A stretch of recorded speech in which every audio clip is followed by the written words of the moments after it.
আসসালামু আলাইকুম রহমতুল্লাহ।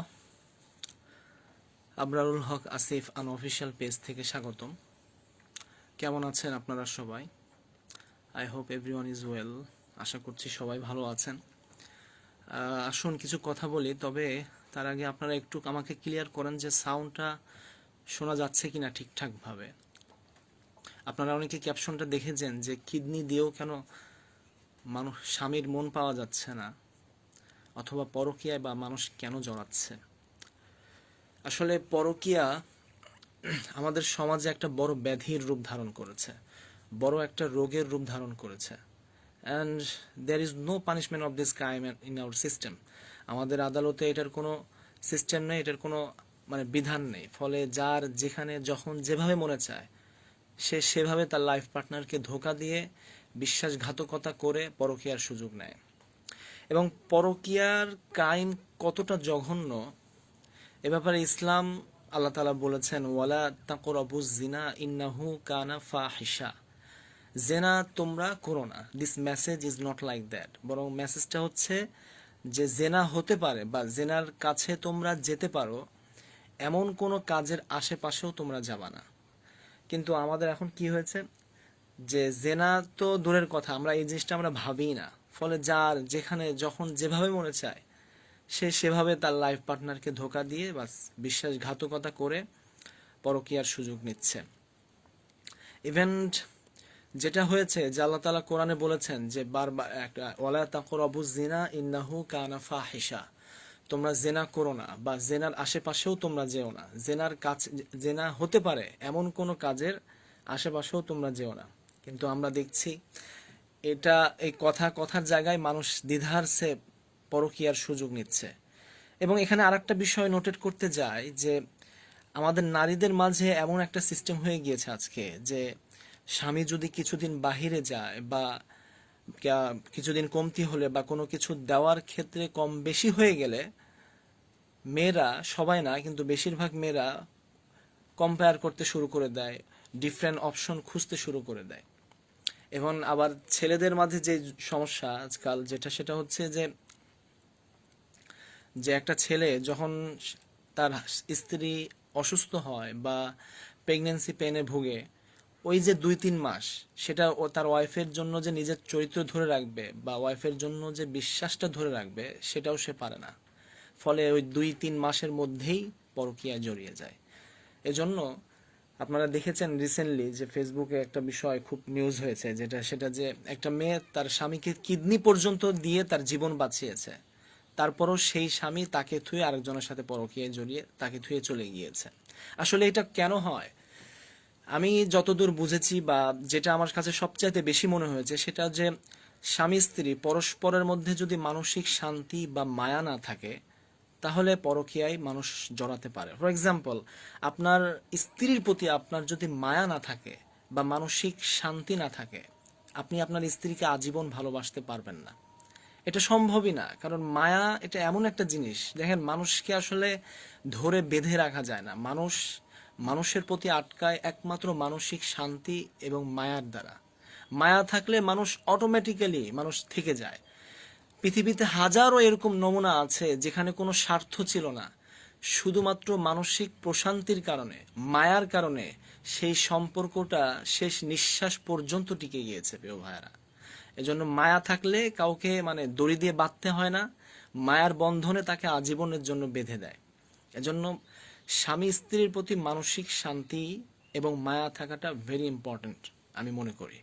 এবং মায়া না থাকলে যেটা হবে, আর মায়া থাকে না কিসের জন্য, সেটা হচ্ছে যে যদি একে অপরকে প্রেশারাইজ করে, একে অপরের প্রতি জুলুম করে। ফর এক্সাম্পল, অনেক সময় স্ত্রী স্বামীকে প্রেশারাইজ করে যে তোমাকে বাজারে আনতে বলেছি 6টা জিনিস, এনেছে মাত্র 3টে।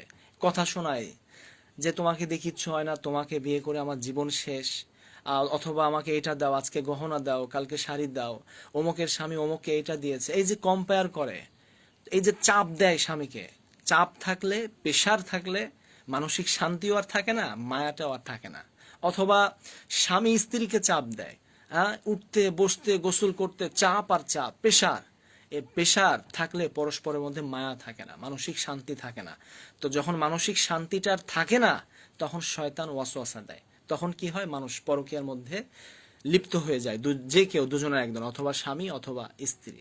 এটা হচ্ছে প্রথম কারণ, যে পরকীয়ার একটা অন্যতম কারণ হচ্ছে স্বামী স্ত্রীর প্রতি মানসিক শান্তি বা মায়া না থাকা। আপনারা অনেকেই দেখছেন, প্রায় 72 জন দেখছেন, আলহামদুলিল্লাহ। আপনারা লাইভটা শেয়ার করে দিবেন। আর একটা 2 নাম্বার যে বিষয়, সেটা হচ্ছে যে সম্পর্কের মধ্যে যদি দূরত্ব থাকে তাহলে পরকীয়া ভাব বাড়ে। ফর এক্সাম্পল, আপনি একটু চিন্তা করেন যে বাংলাদেশে কাদের বউরা সবচাইতে বেশি পরকীয়া করে। আপনার মাথায় উত্তর কিন্তু আসবে যে প্রবাসীর বউরা সবচাইতে বেশি পরকীয়া করে। অনেকে কমেন্ট করেছেন কুমিল্লা আলমগীর। আমি মনে করি হ্যাঁ, এই কুলাঙ্গারকে ফাঁসিতে ঝুলিয়ে দেওয়া উচিত, এমন মির্জাফরদের বেঁচে থাকার কোনো অধিকার নেই। হ্যাঁ, যে আসলে তার জন্য এরকম শাস্তি হয়তো বা, যেহেতু আমাদের বাংলাদেশে কোনো আইন নাই, আইন থাকলে পরকীয়া এতটা সহজ হতো না। আচ্ছা, যেটা বলছিলাম যে 2 নাম্বার যে কারণ, সেটা হচ্ছে যে দূরত্ব বেশি হওয়া। সম্পর্কের মধ্যে যখন ডিস্টেন্সটা চলে আসে তখন কিন্তু পরকীয়া বাড়ে। যে আপনি একটু ইমাজিন করেন বা একটু পার্সেন্টেজ ভাগ করেন যে বাংলাদেশে কাদের বউরা সবচাইতে বেশি পরকীয়া করে। আপনার মাথায় উত্তর আসবে প্রবাসীর বউরা সবচাইতে বেশি পরকীয়া করে। এর কারণ হচ্ছে অনেক প্রবাসী আছে, এই যে গেছে 7 মাস 8 মাস 1 বছর কোনো যোগাযোগ নাই, গেছে তো গেছে এই প্রবাসে। তো এই যে একজন মেয়ে যখন তার বয়স 23 বছর বয়স বা 24 বছর বয়স, এখনো সে বিয়ে করে নাই, প্রেমও করে নাই, বিয়ে করে নাই, that's a different matter, different life. কিন্তু একটা মেয়ে যখন বিয়ে করে ফেলে, বাসরঘর হয়ে যায়, তারপরে সেকেন্ড টাইম ফিজিক্যাল টাচ, স্বামীর স্পর্শ ছাড়া মাসের পর মাস আর টিকতে পারে না। তো যখন টিকতে আর পারে না, তখন শয়তান ওয়াসওয়াসা দেয়, চরিত্র নষ্ট হয়। আর বাংলাদেশে ফেসবুক, ইমো তো খুবই অ্যাভেলেবেল অ্যাপ, বাস তখন পরকীয়া কিংবা জেনার কাজটা শুরু হয়ে যায়। এজন্য আমি মনে করি যারা প্রবাসী আছি, ইসলামের যে সময়সীমাটা দিয়েছে, এই সময়সীমার মধ্যেই আমরা থাকব, এর বেশি আমরা যাব না। গেছে তো গেছে, লং ডিস্টেন্স, কথা নাই বার্তা নাই, কিচ্ছু নাই। তাহলে কি হয়, একজন মেয়ের একটা আফটার সার্টেন পিরিয়ড তার ফিজিক্যাল টাচ, শারীরিক চাহিদা আছে, যখন এটা পায় না, তার চরিত্র নষ্ট হয়, সে পরকীয়ার মধ্যে লিপ্ত হয়ে যায়। তো আমি মনে করি যে পরকীয়া যত কারণ হচ্ছে, তার মধ্যে একটা কারণ হচ্ছে যে দূরত্ব, ডিস্টেন্স। সম্পর্কের মধ্যে যখন দূরত্ব চলে আসে তখন মানুষ পরকীয়ায় জড়াতে পারে। আর লাস্ট অ্যান্ড ফাইনাল যে কারণটা পরকীয়ার, সেটি হচ্ছে যে মানুষ যদি চারিত্রিক সমস্যা হয়, চারিত্রিক সমস্যা এটা এমন একটা সমস্যা, যদি হাজবেন্ড 100% ভালো স্বামীর রোল প্লে করে, তবুও স্ত্রী থাকবে না, পরকীয়ায় জড়িয়ে যাবে, কারণ সমস্যা হচ্ছে গোড়ায়। অথবা স্ত্রী যদি 100% ভালো গুড ওয়াইফের রোল প্লে করে, তবুও স্বামী থাকবে না, কারণ তার চরিত্রের সমস্যা। চারিত্রিক যদি সমস্যা হয়, তবে সে অফিসের কলিগের সাথে অথবা পুরনো কোনো ফ্রেন্ডের সাথে অথবা ফেসবুক ফ্রেন্ডের সাথে পরকীয়ায় জড়িয়ে যেতে পারে, কারণ তার সমস্যা চারিত্রিক সমস্যা। বউ এখানে যত ভালো হোক, যত সুন্দরী হোক, যত রূপবতী গুণবতী, যত যাই হোক না কেন, স্বামী থাকবে না, কারণ তার চারিত্রিক সমস্যা। এখানে ব্যাপারটা হচ্ছে এরকম, একটা উদাহরণ আছে যে আমার গ্যারেজে R15 বাইক আছে, BMW কার আছে, কিন্তু আমার স্বভাব হচ্ছে আমি বাইরে যাব, ঢাকার ওই বস্তি বাসে উঠে দাঁড়িয়ে দাঁড়িয়ে যাব। তো এখানেও ব্যাপারটা হচ্ছে এরকম, ঘরের সুন্দরী বউ আছে, রূপবতী গুণবতী বউ আছে, আমাকে যত্ন করে, আমাকে ভালোবাসে, আমি যেভাবে বলি সেভাবে কথা শুনে, কিন্তু আমার এতে মন ভরে না, আমাকে বাইরে গিয়ে পান্তা ভাত খেতে হবে। মানে ঘরে বিরিয়ানি, কিন্তু আমার পান্তা ভাত পছন্দ বাইরে। তো ব্যাপারটা হচ্ছে এরকম, যদি চারিত্রিক সমস্যা হয়, চোখের সমস্যা হয়, মনের সমস্যা হয়, তবে সে পরকীয়ায় জড়াবে। এজন্য চরিত্র it's very important part in our life. আমাদের চরিত্রটাও অনেক সংশোধন করা দরকার। আর চরিত্র সংশোধন কখন হবে, যখন ভেতরে আল্লাহর ভয় থাকবে। ভয় থাকলে পরকীয়া কেন, পরকীয়ার চাইতেও যদি ছোট কোনো বড় কোনো গুনাহ থাকে, সে এটা করবে না। এজন্য আল্লাহ তাআলা আমরা চেষ্টা করব, আমরা যেন একটা সম্পর্ক টিকিয়ে রাখতে হলে প্রথম জিনিসটা লাগবে মায়া এবং মানসিক শান্তি। দ্বিতীয় যেটা সেটা হচ্ছে সময় দিতে হবে, দুজন দুজনকে সময় দিতে হবে। শুধু মাত্র যে physically relation, it's not like that, বরং মানসিক একটা সময় আছে, কথা বলতে হবে, কথোপকথন করতে হবে, সমস্ত ব্যস্ততাকে উপেক্ষা করে একটা সময় বের করতে হবে। আর 3 নাম্বার যে বিষয় সেটি হচ্ছে চারিত্রিক চরিত্র আমাদের সংশোধন করতে হবে। চরিত্র যদি ঠিকঠাক থাকে তবে মানুষ আরেকটা মানুষকে ধোঁকা দিয়ে, তার পরিবারকে ধোঁকা দিয়ে সে কখনো আরেকজনের সাথে পরকীয়ায় জড়াতে পারে না।